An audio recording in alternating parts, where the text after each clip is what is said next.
my name is Christopher James. I work with the Lesbian, Gay, Bisexual Student Services program here on campus, and I wanted to let people know about a couple of events that are coming up later in the week. There's a brochure in the back. It says Celebrating Stonewall 25 on it, has a list of all of the events for this week. After this discussion, the lecture and questions this evening, there will be a reception at Bucalan's restaurant, and tomorrow Ilias will also be speaking in the Pioneer Room at 12 o'clock on queer spirituality and traditional cultures. There's also a bisexual group that is meeting from 5 to 6 in the Women's Center on Thursday, and that evening comedian Lynn Lavner will be in the maintenance shop, and there will be a reception afterwards in Bucalan's restaurant. Friday there will be a rally on Central Campus at noon. The rain location, I believe, is the South Ballroom in case it's rained out, and there will be a dance on Saturday night. So anyone who wants more information, that is available. The schedules are available in the back. Last February, I attended a conference, and it was the Because Conference, Bisexual Empowerment and United Supportive Experience. That conference is a regional conference, and will be held again this year in April in Minneapolis. At that event, Dr. Ilias Farajage-Jones was a keynoter, and it was the first chance that I had to meet and to hear Ilias speak. The person who first introduced him first talked about Ilias's credits, and they were extensive, I'd say a bit overwhelming. I can give you a sense of what they were. Ilias identifies as a Spanish-speaking African Native American, is an anarchist, guerrilla theologian, AIDS terrorist, writer, cultural critic, performance artist, ritual technician, a queer-identified bisexual man who lives in Washington, D.C. Ilias graduated as one of the first two men of African descent from Vassar College at the age of 19, went on to do a master's degree in Eastern Christianity, which he earned magna cum laude. He went on to do his doctorate in history of religions at the University of Bern in Switzerland, and was also the first African in diaspora ever to receive the doctorate in history of religions from the University of Bern. Dr. Ilias Farajage-Jones is the author of In Search of Zion, a study of the significance of Africa for 3 Black religious movements, and co-editor of African Creative Expressions of the Divine, African Religions in Diaspora. He is currently finishing a book, Silent Tears, that deals with AIDS, homophobia, biphobia, erotophobia, and the Black religious communities. He is currently a tenured professor at the Howard University School of Divinity, where, besides history of religions and sociology of religions, he teaches multiculturalism, sociology of AIDS, sociology of heteropatriarchy, and gender studies. He is faculty advisors to Oxala, a newly formed Howard University lesbian, gay, bisexual, transgender student group. He's also the co-founder of numerous queer people of color organizations in DC, AMBI, Moving Violations, and Ambush. He lives in an anarchist womanist community created with his life partners Zawadi, a queer-identified bi-African, and Catherine, a queer-identified bi-woman of color, and himself. He is an AIDS widow, Zawadi having died in 1992. Giving the credits for Ilias doesn't necessarily do him justice. The person introducing him last time followed with a string of superlatives about how wonderful, how unique, and how genuine he is. And I thought it had to be overkill, had to be exaggeration. Nobody could live up to that intro. Yet after listening to him and after having the honor of being a friend to Ilias, I have to say that he earns his superlatives, and you have a chance to judge based on your own perspective. Please help me welcome Dr. Ilias Farajage.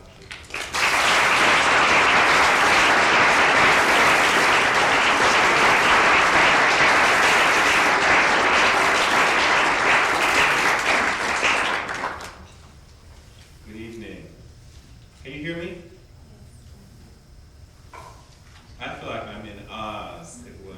real experience for me coming from DC. I don't know if you know DC. We affectionately call DC Chocolate City.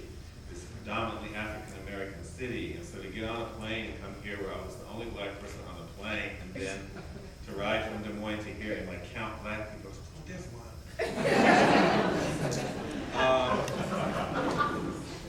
Let alone I couldn't tell who the queers were, so I was really in trouble. But I want to thank Chris for the introduction and for all of his effort in bringing me here. And thank you all for coming out, because I know that there are plenty of other things you could do of a, what day is it, Wednesday, of a Wednesday evening than be here. I want to just share with you a couple of reflections on racism, sexism, and heterosexism, or more aptly put, white supremacy, male supremacy, and hetero supremacy. But I want to start by using some words from Sojourner Truth.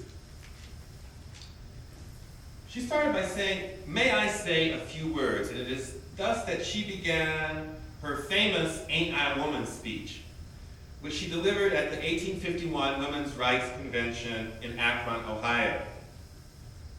I want to say a few words about this matter. I am for women's rights. I have as much muscles as any man and can do as much work as any man. I have plowed and reaped and husked and chopped and mowed, and can any man do more than that? I have heard much about the sexes being equal. I can carry as much as any man and can eat as much too, if I can get it. I am as strong as any man that is now. You need not be afraid to give us our rights, for fear we will take too much.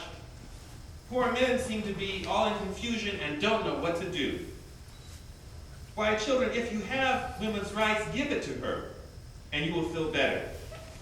Women are coming up, and a few of the men are coming up with them. But the white man is in a tight place. The poor slave is on him. Woman is coming on him. He is surely between a hawk and a buzzard.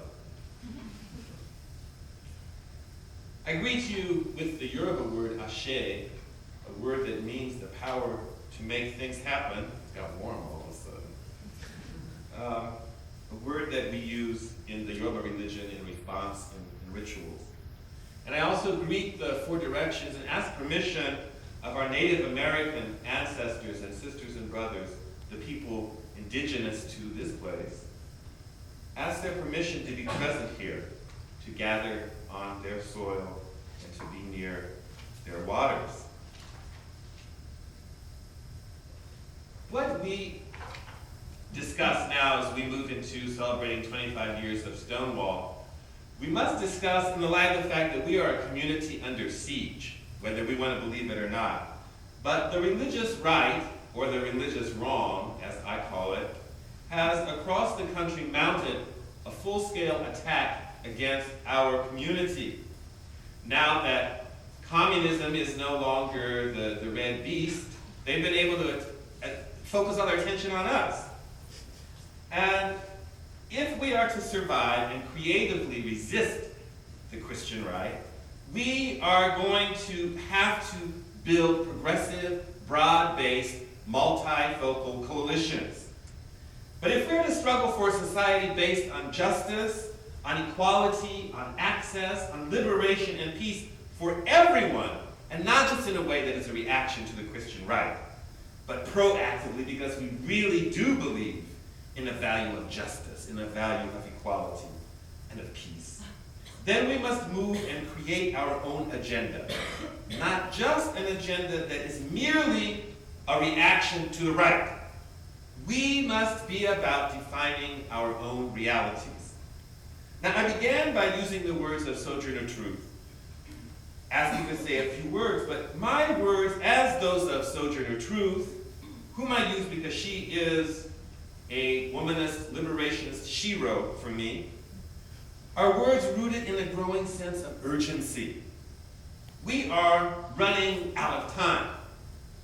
Time for what, you might very well ask me? We are running out of time to do the work, as Audre Lorde so often and so emphatically said that we must do.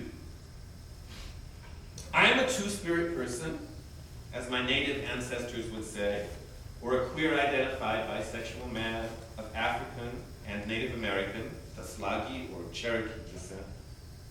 There are people in my family who have Spanish as their first language. There are Jews in my family. And I live in a committed, polyfidelitous relationship with a dyke-identified bisexual woman, or a bike, as the friend says, of color. And I'm also an AIDS widow. My partner, Zawadi, having died of complications resulting from HIV and AIDS in 1992. But more precisely, having died because the Veterans Administration Hospital decided that he, as a queer black man with AIDS, did not need to live anymore. In 1990, we waited 36 hours in an overcrowded VA hospital waiting room. Although diagnosed with pneumocystis, Zawadi was given Sudafed, and we were sent home. During the night or early the next morning, I don't remember at what point it was, he turned purple, and we had to return to the hospital. The ambulance wouldn't take him to the hospital, and so a friend came and drove us there. And although he was finally admitted because we had doctor friends, I could not help but think that if we had not had those kind of friends, he might have died even earlier than he did. But this is the daily fate of poor people in a country that does not have universal health care. Zawadi had no health care insurance, and the VA was the only place where he could go. The night that he died, the doctors reluctantly finally conceded that he did need to be placed in the intensive care unit. But they said they had no more beds in the intensive care unit. When we pushed them on the matter, we got loud and nasty, they all of a sudden had a bed. But instead of sending down the regular intensive care unit transfer team the way they do it, they made me push his bed up to ICU. And he died as I was pushing him to the doors of the intensive care unit, probably only about 10 feet from the swinging doors that led into ICU. And as though that were not enough, when he died, the ultimate insult was that the VA would not release his body to me because I, the person who had taken care of him, I was not family. In the words of a song by Sweet Honey in the Rock, are there any rights I'm entitled to? I also have an adopted son who is an 18-year-old black gay man living with HIV. And I live in what we call a colonial territory, also known as the District of Columbia, which might any day be under occupation by the National Guard. And besides being the only out queer professor in all of Howard University, which is a big university, I am engaged as an artist, as a cultural critic, and as an agitator, all of which inform each other. I have described myself as a guerrilla theologian, for the true work of liberation is to be done in the struggle, and not exclusively in the comfort of the academy. It should be apparent that I refuse to be defined by others. I refuse to be told what I can and cannot be, that I cannot be both something and something else. We are not minorities. I'm really fed up this week with hearing about minority issues. We are not minorities, neither as women, neither as people of color, nor as queer people. Together, we are all the majority. And we might be marginalized, we might be oppressed, we might be historically made silent, we might be historically made invisible, but we are not minorities. Many of us have complex identities, being more than one thing at a time, being many things, or too many things, as we say in the black queer community. And it's high time that we stop apologizing and begin to celebrate that. People of color issues are lesbian, gay, bisexual, transgender issues, because there are people of color in the queer community. It's as simple as that. I can sit down after having said that. That explains it all. Lesbian, gay, bisexual, transgender issues are people of color issues because there are, what? Lesbian, gay, bisexual, transgender people in the people of color communities. As Audre Lorde always said, there can be no hierarchy of oppressions. But the so-called progressive community, like the white man of the time of Sojourner Truth, is now torn over whether we have to deal with the multiplicity and interconnectedness of oppressions, or whether we can just deal with one issue. And everyone always says, well, it's just too much, I don't want to overload, I don't have energy for these issues, and I just have too much on my plate, I can't deal with all of these issues. Well, damn it, get a new plate. We don't have the choice anymore. As Harriet Tubman would say, you have to come along or get out of the way. And that's the purpose of coalitions. We don't have to individually do all of the work. Yet some of us don't have the luxury of sitting around and processing this, because we live at the intersection of oppressions. And the polemics of the Christian right, believe me, as well as the thinking of the queer community, does not usually take this into account. Why? Because all of these groups forget that there are queer people of color. To paraphrase the book title, All the Women Are White, All the Blacks Are Men, but some of us are brave. Well, I'll paraphrase that. Queers are white, all the people of color are straight and homophobic, but some of us are fierce queer. Throughout this country, marginalized peoples are pitted one against the other as we compete for crumbs falling from the master's tables. And we fight each other instead of saying together that we don't want crumbs, that we want the whole thing. In fact, we are going to make a new cake in which we all can share. Now, this reality is very clear on campuses throughout this country. Instead of seeing that our work must at times be together, we spend inordinate amounts of energy fighting against each other.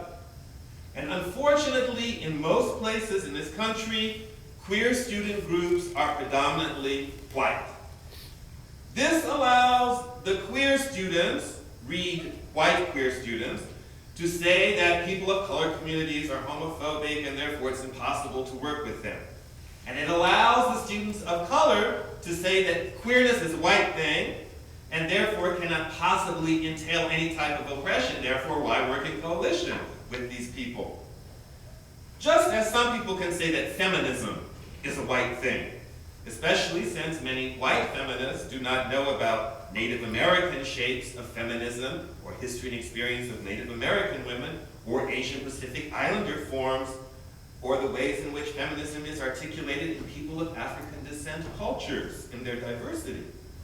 But it also makes students of color have to go through a process of what I call internal exile. If you are a queer student of color, and you decide that you want to be out and active in the queer community, that will usually mean that you will be marginalized by the student of color community, which is usually the only environment in which you don't feel totally out of it. But if you have to be closeted even in that context, then you do end up being someone other than who you really are, and therefore out of it. And this is a terribly insidious form of oppression. People who are not queer don't realize the toil that it takes on people to have to constantly lie, to have to constantly be someone else, to have to constantly change pronouns, to constantly rearrange stories, to leave out whole portions of your lives, to not introduce people to their friends.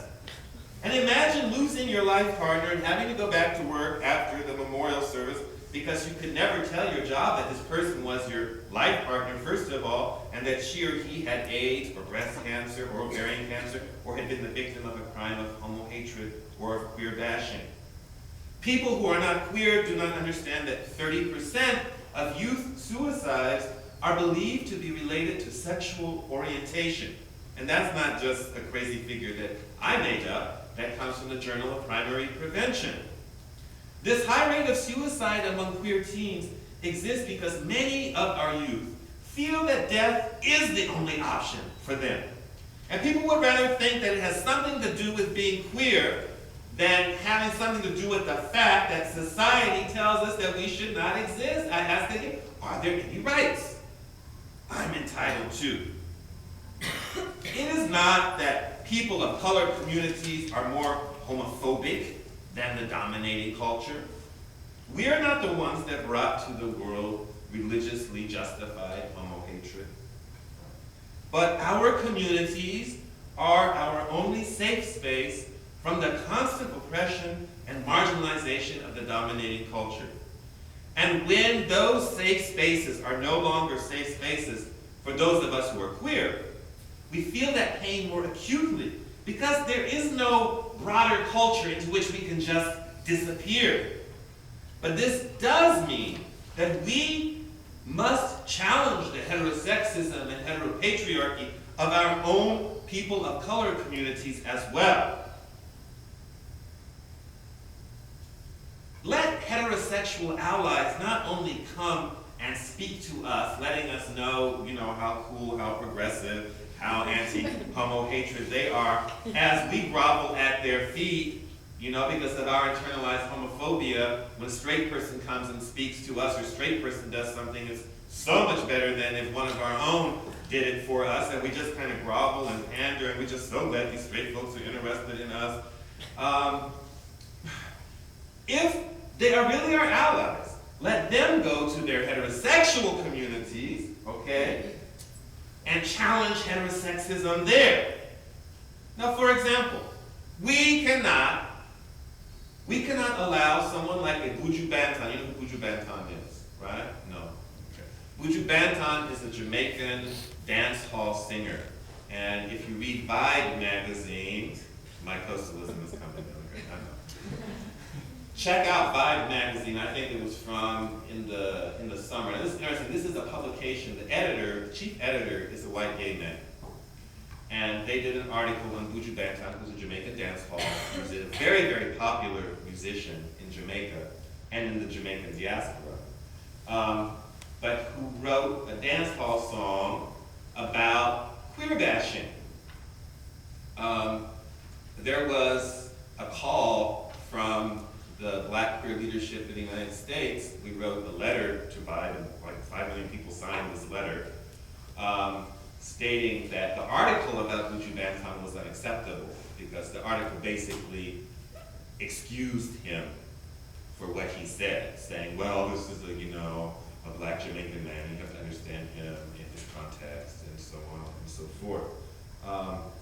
It's important for us to say that we can't let him sing songs of homo-hatred that incite people to murder queers and then say, well, it's okay because he's a Black man from a particular context, in much the same way that we're not going to explain away Hitler or say, well, he was a frustrated artist, and you have to understand him.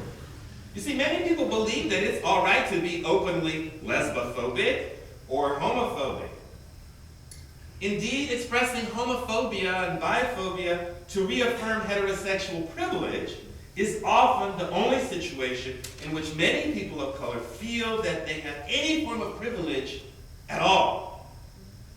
However, as is the case with male justification of crimes of violence against women, it is considered that we queers are provoking violence against us in supposedly straight men by the mere fact of our existence. And to many, queer bashing is justified often on the basis of religion because our behavior is perceived as having provoked it. Are there any rights we're entitled to?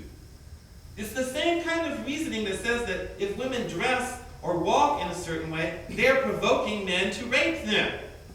In this way of thinking, it's all right to beat up and or kill lesbians, gay men, bisexual and transgender women and men for the simple reason that they might have dared to hold hands in public. And this is all the more the case with violence against lesbians and bisexual women. Their very existence places in an extremely precarious position the assumption that women can only have identity through their association with men. Lesbians and bisexual women are the ultimate threat to the heteropatriarchal fantasy. So this is yet another example of the power of heterosexual men over women, over queers, a power inextricably bound up with our capitalist class structure, fed by white supremacy, classism, male supremacy, erotophobia, and heterosexual supremacy. Heterosexism is profoundly rooted in a primal need to preserve these social structures and strictures. How can this be anything other than oppression? You see, the whole line of the religious right is that we're always talking about oppression. And what they do now is they try to co-opt the African American community and other people of color communities to say, what do? They've made a movie now about us called, they've gone beyond the gay agenda, that's old already. Now they have gay rights, special rights.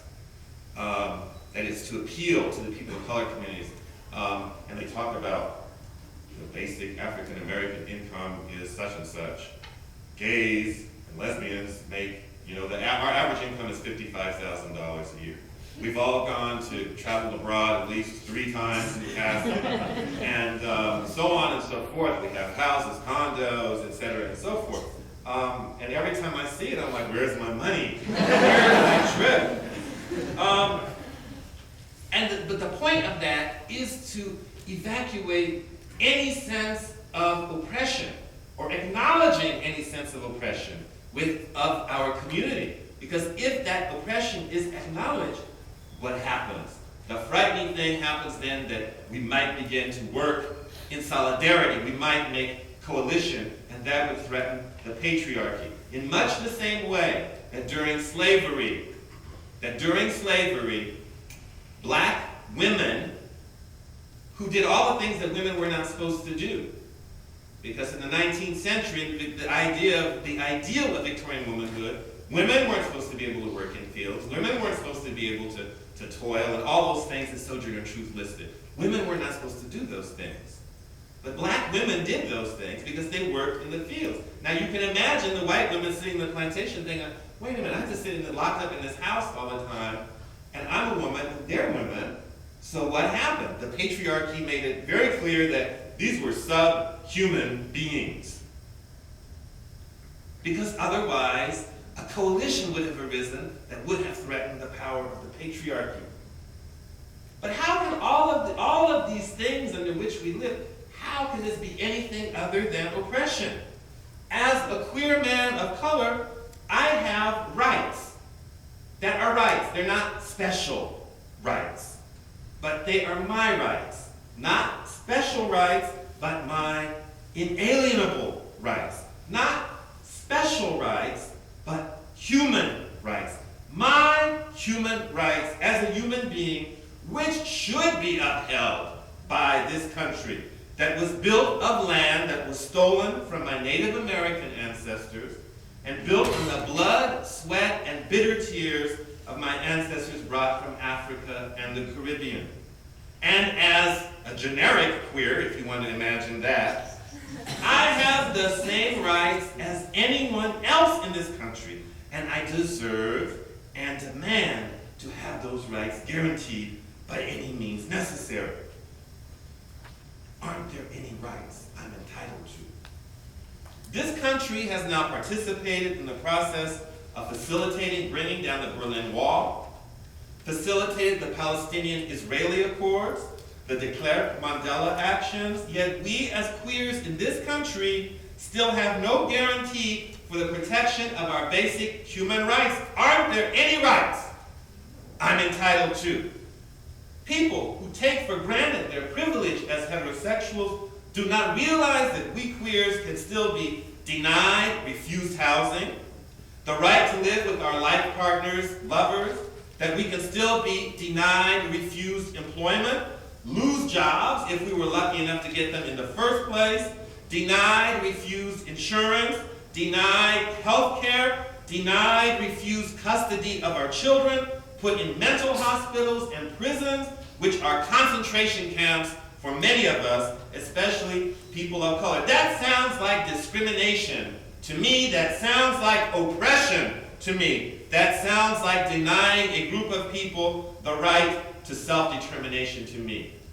Aren't there any rights I'm entitled to? Now, if you want to say that I am not a human being and that I have no rights, if you are a straight person of color saying that, how are you any different from a white person that says the same thing about you? And if you are a man saying that about women, how are you any different than those who would deny you your rights because of who you are? And if you are saying that people with AIDS deserve to have AIDS, how is that any different from people saying that colored folk deserve to be in prison and be executed? Why is it that if we are queer and we talk about queer issues as a normal part of our conversation, we are portrayed as always and only talking about queer things? If we are Jewish and bring up Jewish issues, we're always talking about Jewish things. Or if we are women and we do it, we are always only talking about women's things. Or if we are poor, working class people and bring up those issues that are pertinent to us, then that is all we ever talk about. Or if we are people of color, we are always talking about racism, complaining, and whining. Not acting like men, quote unquote, whatever that means. Aren't there any rights I'm entitled to? And does not the chief character in Falling Down spend the entire film whining? Now, sexism, the belief in the inherent superiority of men over women, and therefore men's right to dominate, and heterosexism, the belief in the inherent superiority of heterosexuality, narrowly defined, to all other ways of loving, and therefore its right to dominate, which also silences our allies for fear of what might be said about them, happen to them or their families. These isms have the same root as racism, which is the belief in the superiority of one race over all others, and therefore its right to dominance. They are all rooted in the belief in the superiority and dominance of one group, whatever that group is, over all others. Anti-Muslim oppression, anti-Jewish oppression, anti-pagan oppression are all connected to racism, to fear and hatred of women, fear of the power of the erotic, heterosexism, and homo-hatred. As queers, as women, as people of color, we hardly ever see healthy images of ourselves in popular culture and media. I'm really tired of seeing these movies of supposedly lesbian or bisexual women who are psychopaths. And it's interesting. They're rich, they're powerful, and therefore they're crazy because women ain't supposed to have that much money or that much power, and they're driving out of their mind. I'm tired of never seeing myself in movies, and that's why I decided I want to make movies in my spare time. Because I'm not a rich white heterosexual man. I'm not a crack dealer. I don't live in South Central LA. Nor am I a rich white gay man with more than one place to live and with a very antiseptic relationship. Now, how could one not speak of the oppression of lesbian, gay, bisexual, transgender people of color and its intersections with racism? What about the fact that those of us who are queers of color live at a place of intersection of different forms of oppression? In our experience of otherness, we are doubly or triply or quadruply or more than that, the ultimate other, the different one, all caps.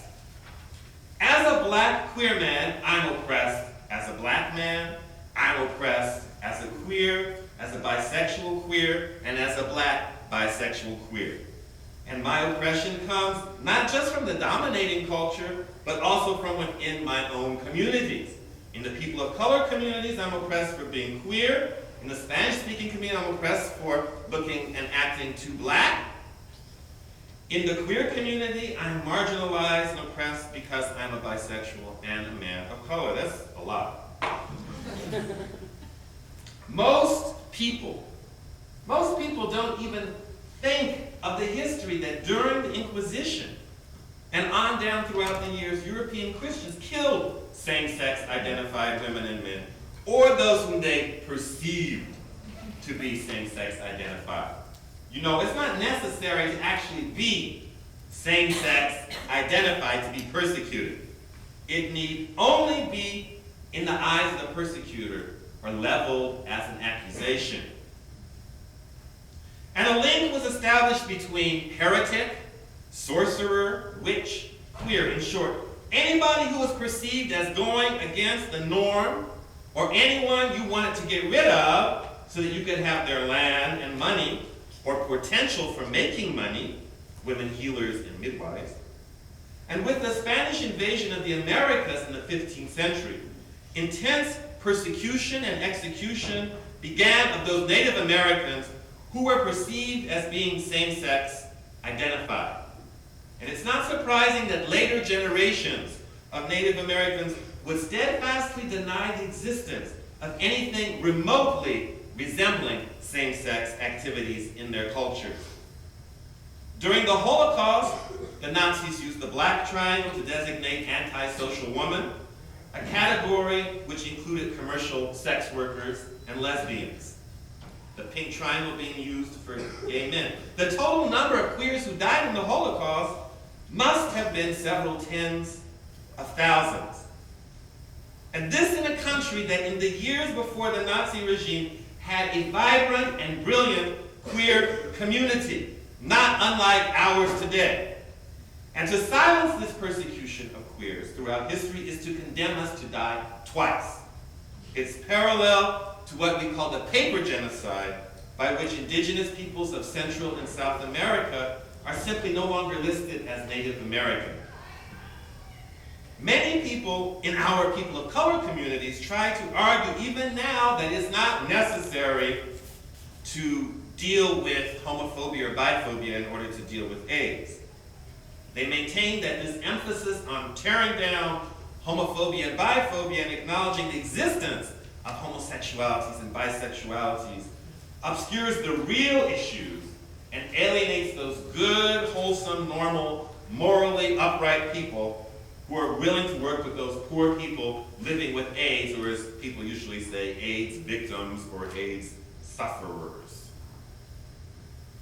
Now, if we try to move as people of color into queer space, we come up against the racism of a predominantly white male-dominated queer world. When we consider tensions on campuses and in the broader culture between queer groups and people of color groups, it is important to look at history in order to understand what is going on and not merely cast people of color as backward, antiquated homophobes. This will make people of color communities all the more susceptible prey for the religious right. You see, no one believed when I began to speak and write about this 2 years ago. In fact, the head of a prominent press in this country said that I was delusional, that I was making wild and unfounded allegations, and now the religious right has proved my point, is openly courting African American churches. When black people and other people of color compare their struggle with those of queers, who seem to have been able to mobilize and crystallize attention around their issues very quickly, they cannot help but think that it must be easier or better than being a person of color. This, of course, does not at all, again, take into account the existence of people of color who are queer. But unfortunately, they are often closeted in their context. So when queers compare their struggle to that of the civil rights movement, it is understandable that African Americans should be deeply offended. Because often the queer movement does not acknowledge the fact that its language, its organizational tactics, its symbology, its rhetoric, all come from the Black civil rights movement. And this is complicated by the fact that it might appear to some that some institutions, like schools, for example, will more easily go out of their way to deal with heterosexism than they will to deal with racism and issues of racial justice. And unfortunately, some institutions will mask their homo-hatred by using the black folks or the people of color, saying that, well, we can't do that because that will upset the people of color. They're kind of sensitive around these issues. Never having asked the people of color community how those communities felt about the particular issue, but it allows them, they can hide behind that and protect themselves also from the threat of racism. People of color, we must acknowledge, people of color in this society are still by and large invisible and silenced. We still don't have access. The media doesn't pay much attention to our issues. Where there is no hierarchy of oppression, a false hierarchy has been created. So how can queers go to people of color communities and ask for support in queer issues when they've never paid any attention to the struggles of people of color? Even the people of color with whom they sleep, live, party, coexist, or just fuck. So if queer space is going to talk about its oppression, then it must talk about the ways in which it oppresses its own, whether that be on the basis of race, gender, class, ability, HIV status, or looks. For example, deaf queers and queers living with other disabilities are considered consistently only as an afterthought. And we organize queer of color activities and often do not even think of Native American Two-Spirit people except as an afterthought, if at all. And we are the first queer people of this land. Why is so little attention paid to what is perhaps one of the most invisible, one of the most disempowered, one of the most silenced groups in the queer community? Queers in prison. Queers in prison live in conditions that are unimaginable to most of us. And many of these queers in prison are queers of color. What do we do about HIV and AIDS in the prisons? How much do we agitate for condoms and dental dams in the prisons, for clean needles, for HIV education? Where is our solidarity? Or are we silent because we believe that they should be there? That they are there because they did something wrong? If you are a person of color, if you are queer, if you are a queer person of color at that, you can very easily end up in prison in this country just because you are the wrong color. And if we don't look at this, we make it all the easier for some queer people of color to think that perhaps they have to make a choice, which is a false choice, between being queer and being a person of color. And not just talk about oppressions, and not just reflect on oppressions, but actively engage in our communities in anti-racism, anti-oppression work. Not long ago, I was talking to a prominent queer figure who had no idea that there is an annual National Black, Lesbian, and Gay Leadership Forum conference, which is attended by more than 1,000 queers of African descent from the United States and abroad. I've talked to white queers in DC, people with whom I belong to ACT UP, who had no idea that because I'm black, it takes me hours to get a cab. It's unacceptable to me that people not know this, because whatever else we want to know, we find out. But we have to want to know. And we have to want to be involved with other people's issues out of an understanding, a real understanding that their oppressions are linked to ours. And not just because we want to go out and ask them to back us and give us their support, and then drop them once we have the legislation or have defeated the initiative or whatever it is that we wanted to use them for in the first place. I am not an Asian Pacific Islander, but I will stop people's anti-Asian remarks cold when people say those Asians, lumping together hundreds of cultures and languages, some of which would not want to be uttered in the same breath. If people start up about those Koreans, I share with them the paradox that young Koreans in Japan identify more and more with African American